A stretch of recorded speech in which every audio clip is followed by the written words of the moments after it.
4 type के extra cellular chemical messengers होते हैं, यानी जिस सेल से ये रिलीज होते हैं उस सेल से बाहर काम करते हैं। ये 4 टाइप के एक्स्ट्रा सेलुलर केमिकल मैसेंजर्स कौन कौन से? नंबर 1 इसमें आता है पेराक्राइंस। पेराक्राइंस ऐसे लोकल केमिकल मैसेंजर्स होते हैं जिनका इफेक्ट ओनली नेबरिंग सेल्स पे होता है, जो जस्ट एडजेसेंट होती है, जस्ट पास में होती है सेल, उस पर इनका इफेक्ट होता है इन केमिकल मैसेंजर्स का। यहाँ उसी के एनवायरनमेंट को ये अफेक्ट करते हैं।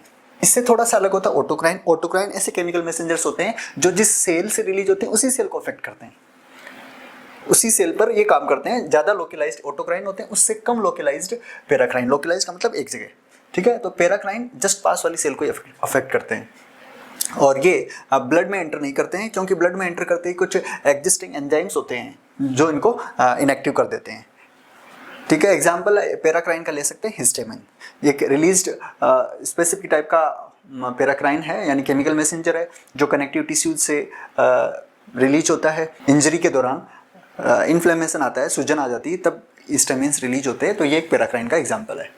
नेक्स्ट टाइप की केमिकल मैसेंजर की अगर बात की जाए तो वो है न्यूरोट्रांसमीटर्स। न्यूरोट्रांसमीटर नर्व सेल से रिलीज होते हैं, लेकिन ये शॉर्ट रेंज केमिकल मैसेंजर्स होते हैं। इनका रेस्पॉन्स जो होता है वो क्विक होता है, इलेक्ट्रिकल सिग्नल्स के तौर पे होता है, बट इनकी जो रेंज होती है वो शॉर्ट रेंज होती है। तो like paracrines, neurotransmitter diffuse from their site of release across a narrow extracellular space to act locally on adjoining target cell which may be another neuron or a muscle or gland। इसका target neurons, other neurons हो सकता है, muscle हो सकता है और gland हो सकता है।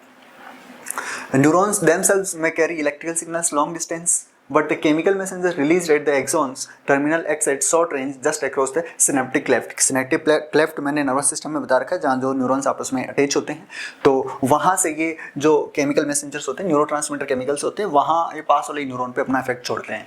थर्ड टाइप की अगर हम केमिकल मैसेंजर की बात करें तो वो होते हैं हार्मोन्स, जो एंडोक्राइन ग्लैंड से सीक्रेट होते हैं, जो ब्लड में डायरेक्टली एंटर करते हैं, और ये लॉन्ग रेंज केमिकल मैसेंजर्स होते हैं, ठीक है। और इनको ये ब्लड के थ्रू ही किसी one place to another site, one place to another place जाते हैं। और दूसरी बात ये है कि ये कुछ डिस्टेंस तक काम करते हैं, टारगेट सेल कुछ डिस्टेंस पे होती है तब ये काम कर जाते हैं। और इनका जो टारगेट होता है वो पर्टिकुलर सेल या पर्टिकुलर ऑर्गन ही होता है ब्लड में, जहाँ कहीं भी जाए ये उसको अदर जो साइट्स होती है वो इससे अनअफेक्टेड रहती है, क्योंकि उस पर्टिकुलर सेल या पर्टिकुलर ऑर्गन पे इनके लिए बाइंडिंग के लिए रिसेप्टर्स अवेलेबल होते हैं, मौजूद होते हैं।